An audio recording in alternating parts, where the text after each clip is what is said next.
All right, this is Integrity Capital session 17 with our interns on lesson 5, and we are going over hard money lending today.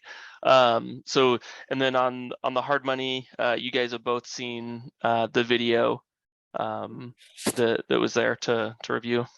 Yes. What were your initial takeaways and thoughts on hard money from the video? They're definitely like doing the general commercial properties. They have like their three major loans that they do, which are the 1 year bridge interest only, the 2 year bridge interest only, and the 5 year classic. Yeah, the 5 year classic. Mhm. And they're pretty asset based or asset focused. They don't look into the person so much so, and Mhm. whenever they do, if there is an issue like a low credit score or something of that sort, then it's not going to weigh too heavily on the decision to take the loan or not. They have a pretty quick turnaround on if they're going to take your loan or not, and they do a lot of the research and due diligence in the beginning before they give you a term sheet, so that your term sheet is going to look very similar to your actual loan, and they'll know basically for sure if they're going to finish out that loan with you or not. Mhm. Yep. No, that's very good. Good. How about you, Will? Anything you want to add to that, or any major takeaways that kind of jumped out from the video? Yeah, that was basically it. The other things that I will add is that usually they have a lower LTV, they're more expensive, higher interest rates, just because they are more risky. You need to make sure that you do your homework and really do your due diligence, just because they can be kind of risky, like I said. They're directly tied to the stock market. I do want to get into that a little bit more and like what the correlation is with that. But other than that, I think Lana hit it on the head. Mhm. Cool. Awesome. Yeah, no, that's good. So yeah, hard money loans. I think the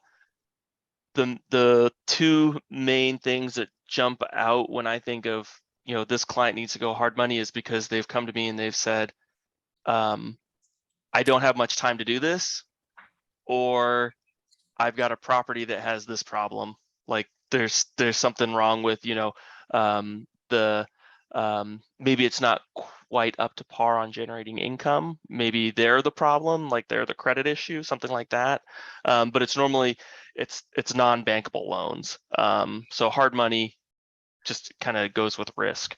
Um, that the with the video we're watching there, that group, they're a little more unique. They are tied to a life company, so their lending parameters are slightly different than some other hard money lenders. They are, I'd say, they're a little more conservative on the hard money side, but they're also better pricing. That being said, we've also done deals with those guys where it's a completely vacant hotel and the client is in another country and they'll still do financing on it. So they're not conservative to the point where they won't do like the unique stuff like that. But yeah, they're normally looking, they prefer to stick with stuff that they can sell if it goes south. So the general commercial buildings, if it's an office, an industrial space, a retail space, that's what they like. They'll entertain the hospitality. There's enough of that that it can be entertained. Stuff like car washes, special purpose is difficult for them. I know in the video they said they like self-storage. That's still a difficult asset for them. They don't look at it because it's kind of a special purpose. If your car wash goes south, it's not going to be anything else but a car wash. That's kind of the way it goes. So they want something that if the deal goes south, they can quickly sell the asset and they're not worried about it. They'll even take residential properties. They'll take homes as collateral. We've seen them do deals where, they've got a developer who just needs to get his say infrastructure on land over the hump, and he can get better pricing by putting his house up for collateral and use the house as collateral, pull money out and do the loan to finance the work on the land. So that's another thing that they've done in the past. But yeah, the idea is low leverage, something they can quickly sell. That being said, there are hard money lenders that will do higher leverage, and something like land. Those guys are in the double-digit rates. So the group we were watching in the video there, their rates are, I think back at the time they were doing that video, I think they were actually doing like 5.99 at some point, but normally their range is about 7 to 8, 9%. So you're paying a bit more, and the risk they take on is lower than a lot of hard money lenders, but it's always going to be short term. 5-year loan is about the max that I've ever seen for a hard money lender, and that's on with that group in the video. Most are actually 12 months. They don't they don't want to go past that 12 months. They just want to get in and get out. They're looking for something that you need financing for a short period of time, and there's an exit strategy. So like a land purchase the land with hard money loan, and then you're going to be using that land to develop a property.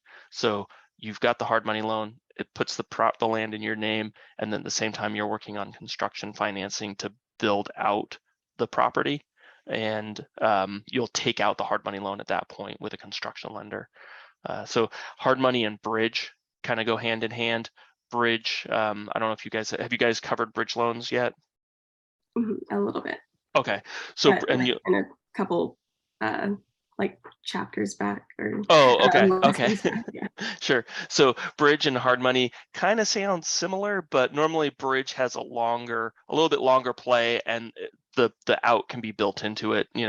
It's a bridge to a Fannie loan, or a bridge to to a construction bridge loan, something like that. Hard money is, it's really just it's in itself just the loan. There's no exit built into the loan. It's you need to pay it off in 12 months, sort of mentality. So does that make sense so far? And any questions on that so far?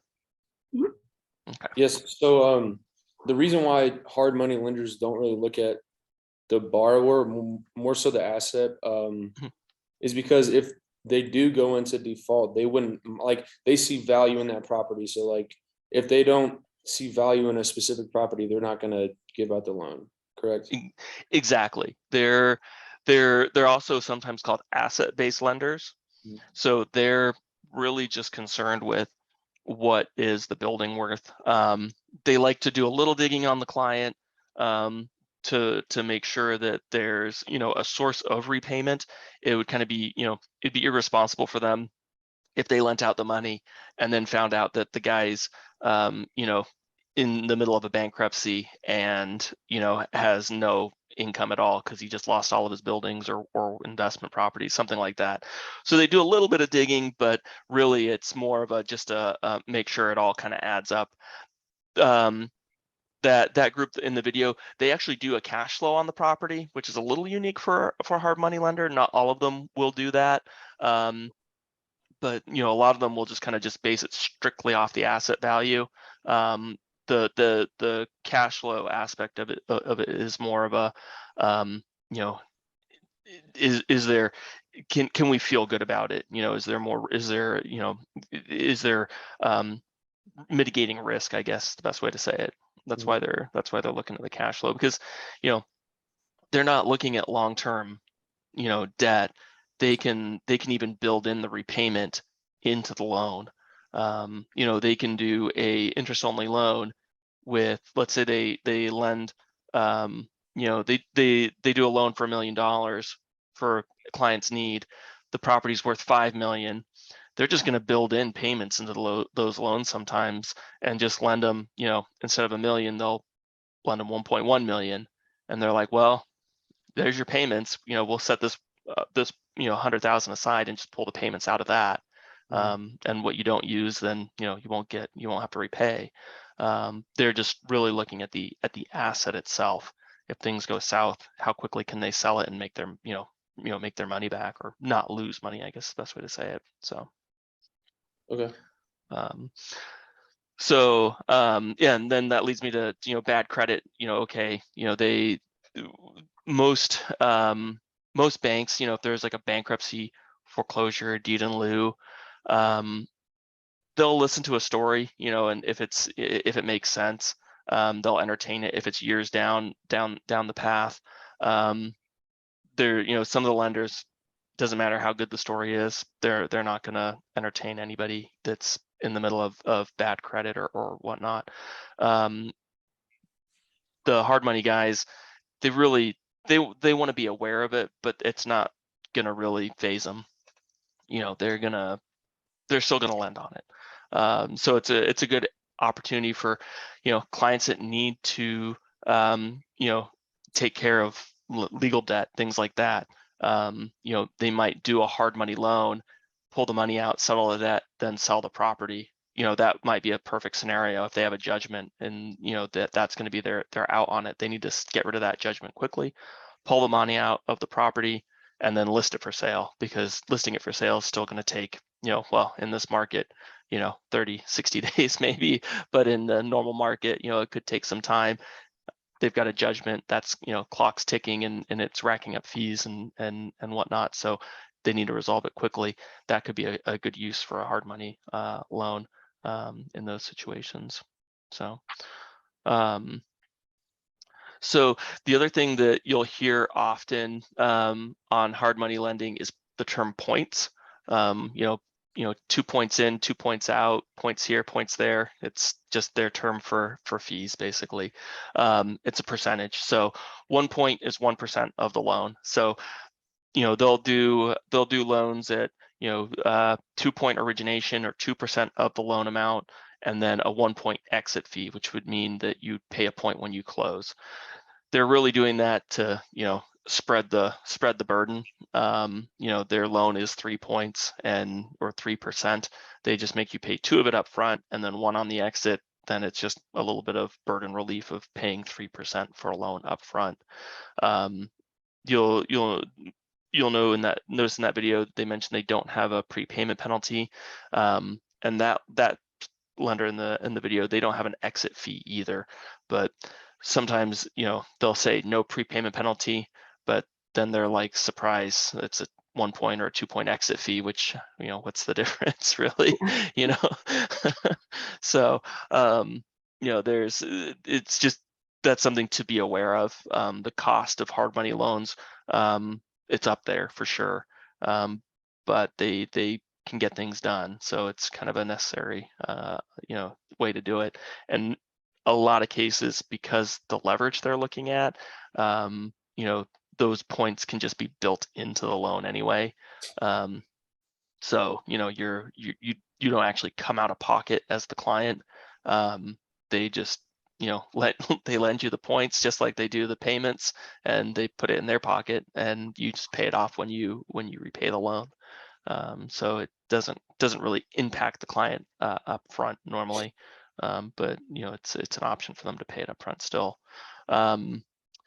Loan to value wise or loan to cost wise, he does go into the video a bit there about their specific underwriting, where they're talking about where they, if a client purchases a property that, for, let's say $1 million, they're going to look at that value on that property as $1 million for 12 to 24 months. That's kind of typical with all lenders. That's not really specific to hard money lenders. That being said, that's not specific to all hard money lenders. There are hard money lenders that'll look at a property more and say, well, you bought this, recently, but you've done, enough value add. What could we sell it for? And that's really where they're going to be gauging it more. They're going to look at the value of the asset being sold, not necessarily what it would appraise for. So, if they're, let's just say if you purchased a vacant apartment complex, that really doesn't have as much value as a fully occupied apartment complex. So if you purchase a vacant apartment complex for, say, $3 million, and you get it to 100% occupancy, it's cash flowing, it's making some good money, they're not the hard money lender won't be concerned about the cash flow, but they would be concerned about the fact that you could now sell it for $5 million. So they would look more on the sales value. A lot of hard money lenders would, which you can get better, not best rates, but a little bit better leverage in those scenarios. for financing options. So each hard money lender is going to be different there. And I've even seen hard money lenders that'll go up to well over that 65% loan to value or loan to cost mark. Even there's some out there that'll go to 80%. Especially on something like land. We work with a group that'll do 80% on land all day long, but you pay 13% for it on the rates and 3 points in. So there's the cost. Basically, they're looking to make money off of each deal because each deal is risky. So if one deal goes south, they've got a bunch of deals they've made money off of to buffer it if they kind of gauge what the sales price would be if they gauge it incorrectly. So any questions on that, what we've gone over there? I don't think so. Yeah, Making sense. Okay. I think I'm good too. Okay. Yeah. And hard money lenders, it's kind of a large it's a large pool of lenders that kind of cross into bridge lending. So just something to think about it that way. That's personal way I look at it. It becomes hard money when the rate gets high because the risk is high. So there are hard money lenders that will gladly take something that'd be more of a bridge loan. You might pay a little bit more for it, but there are bridge lenders just won't touch the stuff that belongs in the hard money space because they just don't price it high enough to meet their risk model. So there's kind of there's like a gray area in between the two of them. That it just exists. But some of the hard money loans that we've done recently, a lot of it is the ones that I've done recently personally, land stuff. Clients that are buying land for development. Normally, I've got a client North Carolina who's developing property. The timeline to develop property is, let's say 6 to 8 months, especially with the slowdowns with getting things through counties and permits in place and whatnot. There's no way that a seller is going to say, yeah, sit on my land for 6 to 8 months in escrow while you go ahead and do all this stuff with the county and I hope that you close. So normally they're going to, put like a 60 to 90 day close time on that land. Well, no bank lender is going to let the client finance just land. So that's where it goes to hard money. They pick up the land with hard money, and then they have the financing in place for 12 months. That gives them enough time to get all of their paperwork done on, permits, plans, all that good stuff. And then once that's in place, a bank lender will come in and finance the construction, pay off the hard money lender. So the paying the double-digit percentage rate on the interest and the 2 to 3 points in, or maybe even a point out, is worth it to the client because they see the value in the long run. I'm going to develop something that's going to be worth more than obviously what I'm paying on the front end to get there. So it's just kind of the nature of the beast on the costs there. The other scenario I can think of that's kind of a good example of a hard money loan that kind of touched on briefly. Client had a hotel actually here in Phoenix that it actually sat on some pretty good real estate. The land itself had a lot of value in it, but it was a vacant hotel, had been vacant for quite some time. Still had furniture and fixtures in there. I think there was beds, things like that, all the regular hospitality, FF&E. So they needed to pull out money from that property for another project that they were working on, and they just needed a quick close timeline on it. So they used that property. It was owned free and clear. They used it as collateral. It was a scratch on the loan to value. I think it was under 30% loan to value. So lender didn't really care that it was a vacant hotel that wasn't generating any income at all. They had clients that were out of country, so in all honesty, it didn't matter what their credit was because the chance of them going after them legally was slim to none. So they just saw it as, okay, if we finance this hotel, if everything goes south, we could still sell the building as it is to another developer or to somebody else that would take it on and just use the land to build something because it was in just a prime spot. So they were comfortable financing it that way, and you know, that was a win for everybody too. So those are just, hard money always tends to be kind of unique situations, and every scenario is different. It's the best way to kind of sum it up. So but that really kind of covers everything I've got on hard money. Do you guys any questions or anything else we can go into, or? I don't think so. I think that kind of covered everything that I was looking to ask. Okay. Um, Yeah, and then um, one of the things I want to mention. So the lender in that video, they were a little unique, as they're, and I think that they mentioned it, that they're kind of tied. They are kind of tied in their lending to stocks and life cos and things like that. That's not typical of hard money lenders. Hard money lenders can be really just any group of investors. In that situation, you know, those guys do quite a bit. They've got quite a range. You know, the fact they've got a chunk of change behind them through the life cos, but hard money lenders are sometimes just you know, groups that have put their cash together, and they're now using that as their, you know, their investment pool to lend out and, you know, turn a profit on it.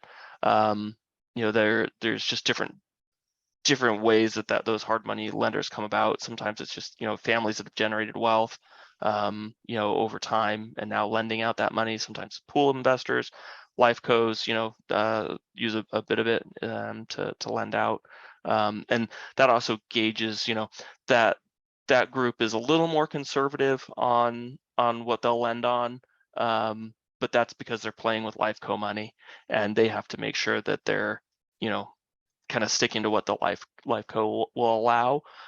There's some groups that'll, you know, kind of just, you know, there's no real guidelines. It's their money and they're going to lend it how they want it. It's you know, they'll really lend on just about anything, you know, any way they want, as long as they feel comfortable with the risk. So it's definitely a different scenario.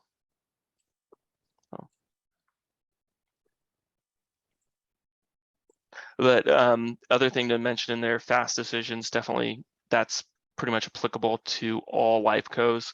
You know, even with the group in the video there, they're probably one of the larger groups on the life co scene with, you know, they've got, you know, a lot of decision makers and whatnot. You know, some life co companies, you know, I could call them on the phone and say, you know, hey, this is what I've got, you know, what do you think? And their response is, oh yeah, I like that. You know, let me just check with Bob and Pete, and I'll get a call back later that day. Yep, Bob and Pete say they're putting their money in. Well, you know, connect us with title, and we'll close them in a week. So they'll move quickly. They won't even want to do appraisals and things like that because it just slows them down. So you know, that group in the video, they do appraisals each time. It's definitely streamlined and smooth, and they do close in about 2 to 3 weeks. But there's definitely you know, faster setups, but speed is in general the way hard money works. So cool. Well, I'm going to end the recording for now. That's all the information I've got.